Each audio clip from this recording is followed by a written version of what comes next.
Yung taong hindi tinatablan ng inggit dahil marunong makontento, mag-ingat ka doon. Kasi sa mundong punong-puno ng inggitan, bihira ang taong kayang maging masaya para sa tagumpay ng iba. Karamihan kapag may umaangat, naiinis. Kapag may nabili, naiinggit. Kapag may naging masaya, may nasasabi.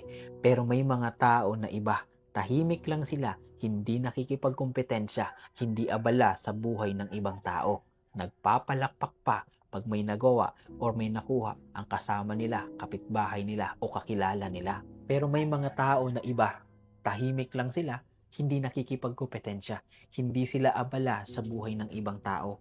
Dahil ang taong marunong makontento, hindi niya kailangan makipag-unahan, hindi niya kailangang patunayan na mas magaling siya, hindi niya kailangang hilahin pababa ang iba para lang umangat siya.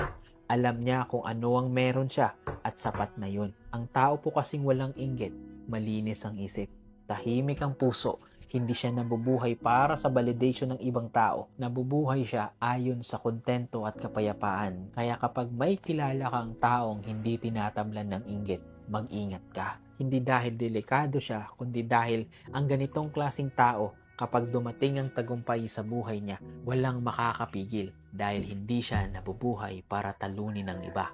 Nabubuhay siya para ayusin ang sarili niya.